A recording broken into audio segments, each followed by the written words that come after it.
नमस्कार। शिवसेना के तरफ से हमारी प्रतिक्रिया है, जहां एक तरफ भारत जो अफसोस जता रही है पहलगाम अटैक को लेके, अपने नेशनल सिक्योरिटी की बात कर रही है, वहां टर्की और अज़रबैजान जैसे देशों ने तय किया है कि वो आतंक के साथ खड़े हैं।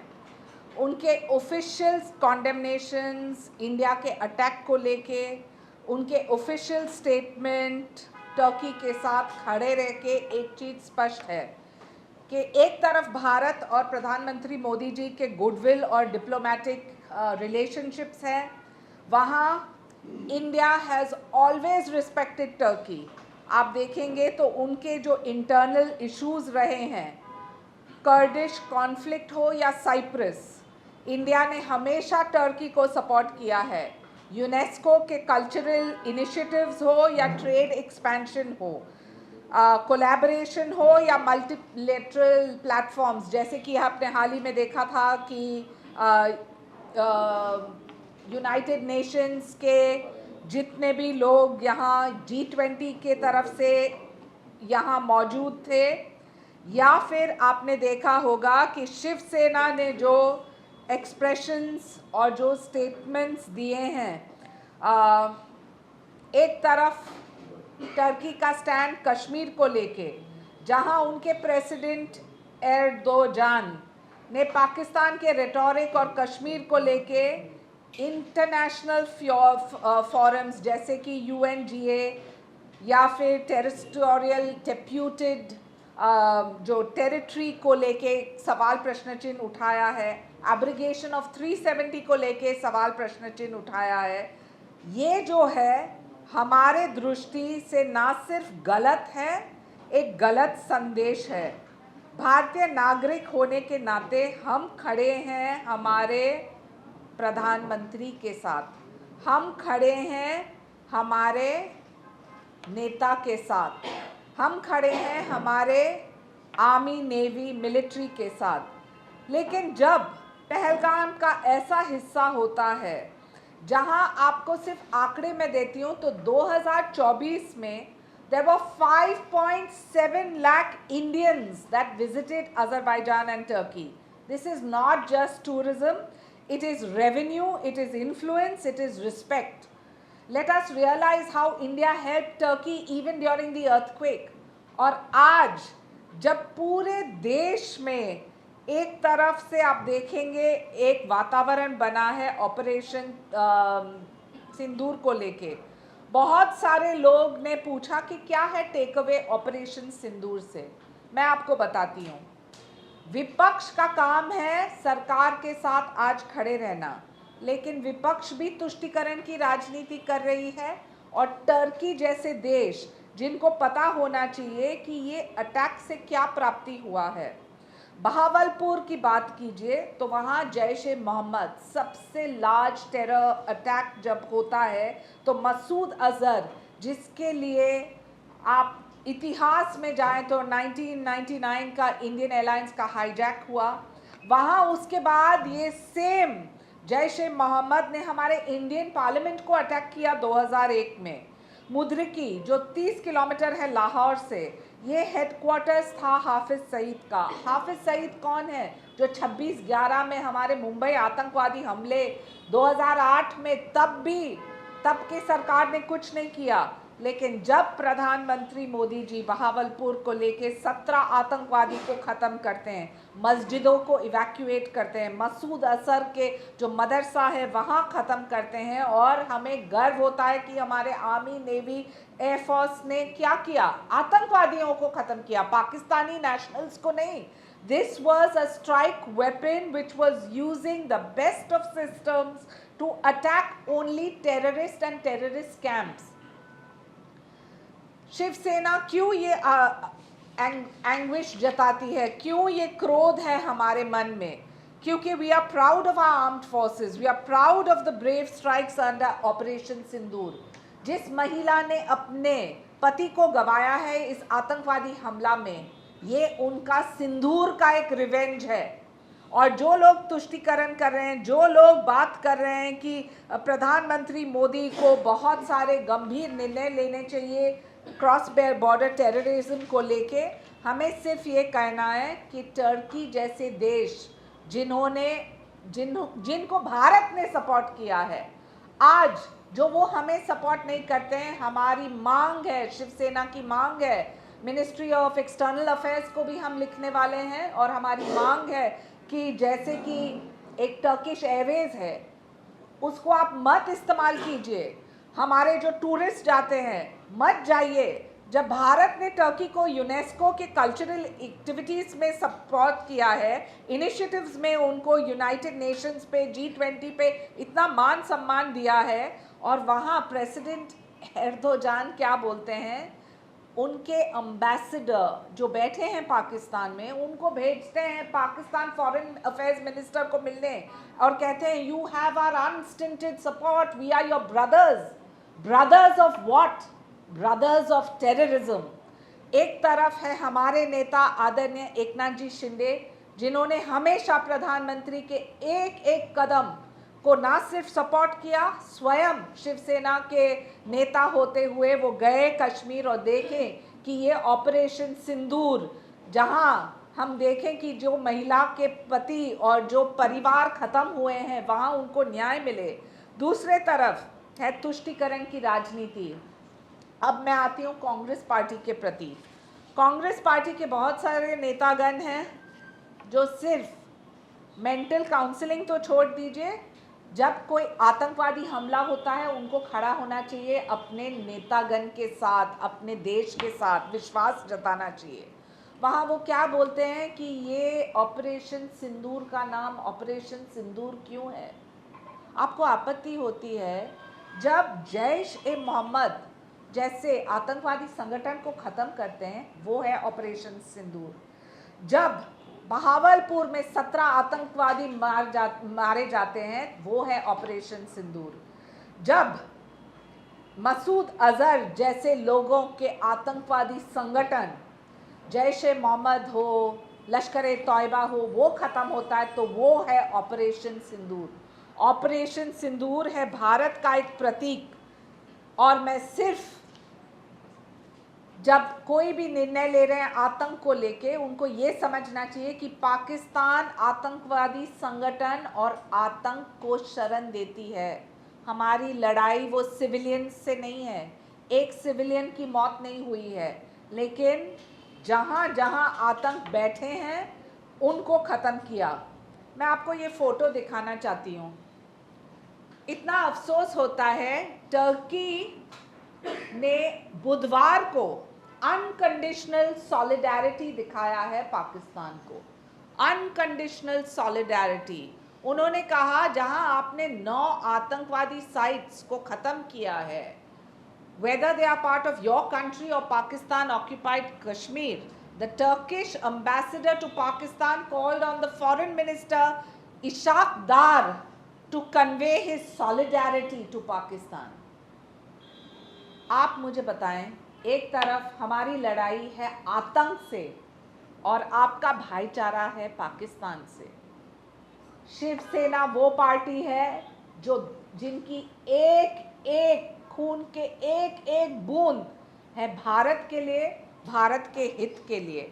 और जब टर्की ऐसे निर्णय लेती है, उनके foreign minister Hakan Fidan, he made a call to the Pakistan top diplomat Ishaq Dar, और उन्होंने क्या कहा कि this is to express Turkey solidarity with Pakistan and oppose India's unprovoked aggression. Unprovoked, जब 26 लोगों की जान जाती है, वो सब टूरिस्ट है और मज़हब के नाम पे उनकी जान जाती है, और आप यहाँ आपके स्क्रिप्ट को बिल्कुल बदल रहे हैं। तो शिवसेना की मांग है, ये सभी स्टेटमेंट्स के साथ हम मिनिस्ट्री ऑफ एक्सटर्नल अफेयर्स को भी लिखेंगे, और हमारी मांग है कि भारत के कोई भी नागरिक टर्की हॉलिडे स्पॉट में न जाएं, हॉलिडे मनाने न जाएं, टर्किश एयरलाइंस न इस्तेमाल करें और खड़े रहें हमारे प्रधानमंत्री मोदी जी के साथ। धन्यवाद। जय महाराष्ट्र। मैम लेकिन टर्की के साथ कई सारे बायलैटरल ट्रेड्स भी होते हैं, कई सारी चीज़ें टर्की से इंपोर्ट की जाती है, उस पर भी असर पड़ेगा और इसमें आपको नहीं लगता कि दूसरे जैसे चाइना जैसे कंट्रीज है वो गेन कर पाएंगे? देखिए, मैं सिर्फ ये कहूँगी कि भारत ने हमेशा टर्की की सॉवरेनिटी को रिस्पेक्ट किया है। टर्की के इंटरनल मैटर्स हैं, उनके साथ कितने सारे कर्ड्स हो या फिर साइप्रस हो, बहुत सारे उनके सवाल हैं जो अंदरूनी है।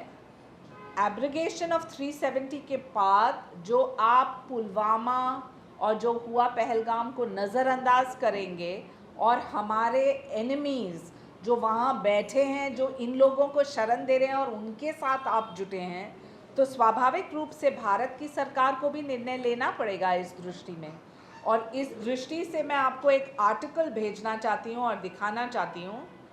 देखिए, कोई विवाद में न जाते हुए, क्योंकि जैसे कि मैंने पहले कहा, शिवसेना और हमारे नेता बिल्कुल खड़े हैं आदरणीय प्रधानमंत्री के साथ। आदरणीय प्रधानमंत्री के साथ हमें विश्वास है कि जो भी निर्णय वो लेंगे भारत के हित में।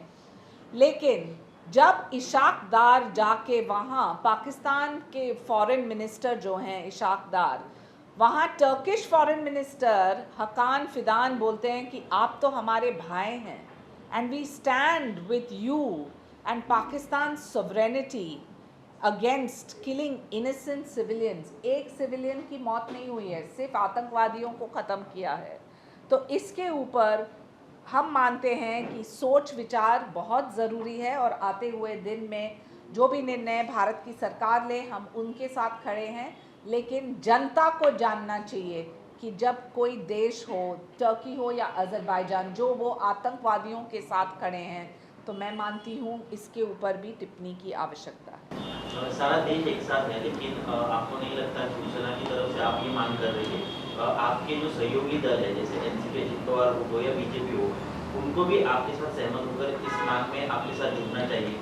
देखिए, शिवसेना हमेशा नंबर 1 रही है, फर्स्ट रही है। जब आतंकवादी हमला भी हुआ तो हमारे नेता आदरणीय एकनाथ जी शिंदे गए हमारे महाराष्ट्र के लोगों को वापस लाने के लिए, और उन्होंने अपने दिल से सोचा।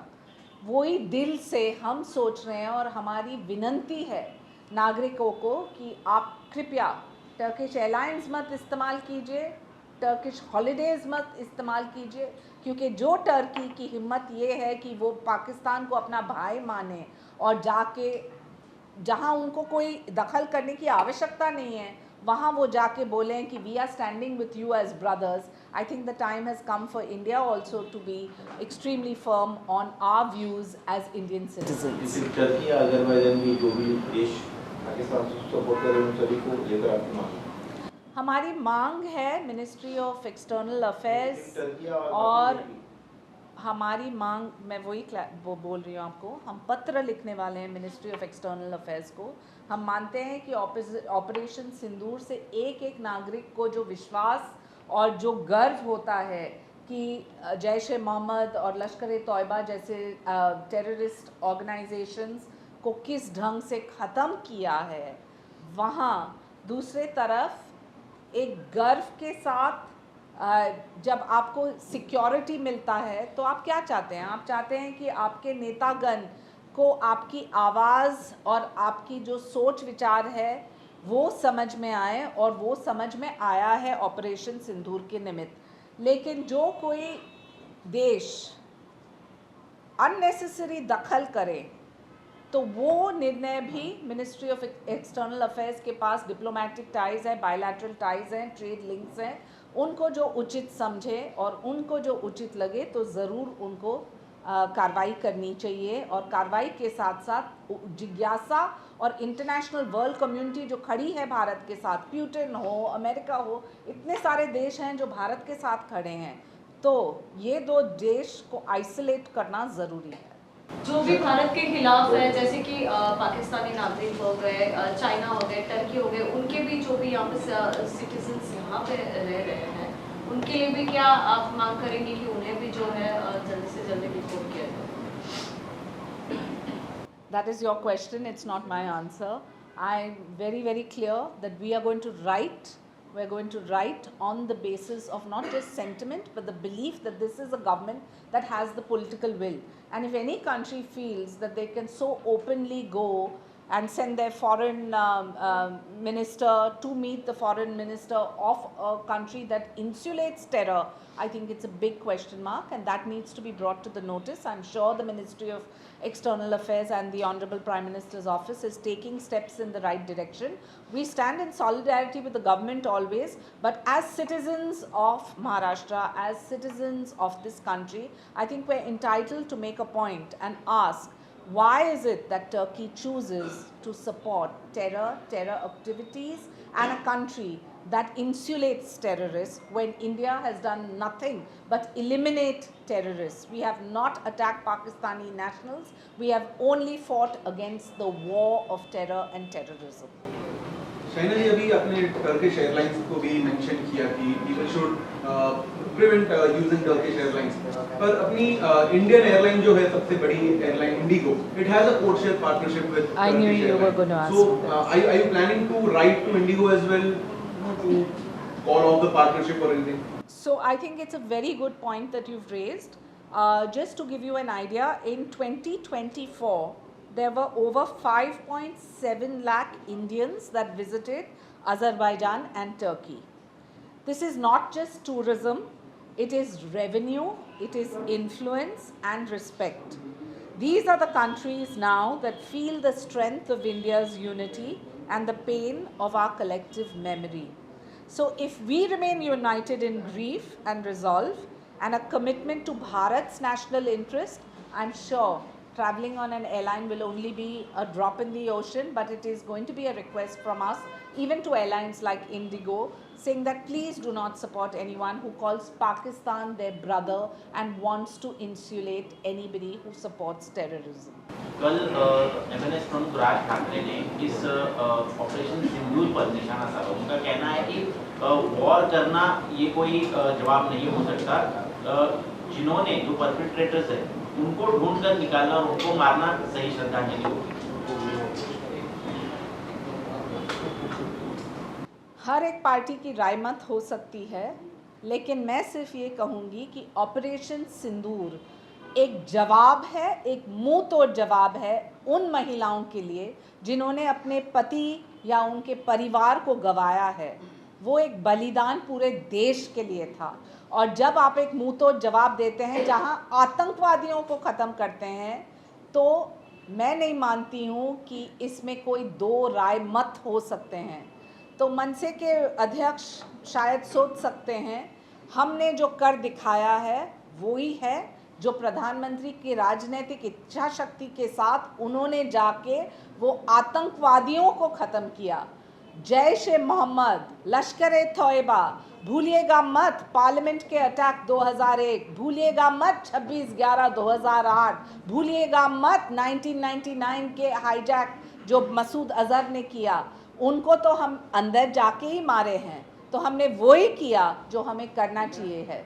बहुत सारे लोग हैं जो बोलते हैं प्रधानमंत्री ने कर दिखाया है, लेकिन ऐसा भी कहा लोग कहते हैं कि प्रधानमंत्री हमला हो गया, उस टाइम ये एक्शन क्यों नहीं लिया? वो कैंपेन के लिए बिहार में गए, उसके बाद केरला में, यहाँ वेल्स पे आए, उसके बाद काफी समय के बाद ये हुआ है.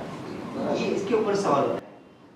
बहुत सारे लोग हैं सिर्फ बोलते हैं, थोड़े हैं जो कर दिखाते हैं. और जब रणनीति होती है वो रणनीति उजागर नहीं करना पड़ता है कि हम अब करने वाले हैं. 25 मिनट में जो हालत भारत ने की पाकिस्तान को लेके, वो एक मुंह तोड़ जवाब था. और मैं मानती हूँ कि आप कहीं भी रहो, जब तक आप काम करें और देश हित में काम करें, आपको 10 on 10.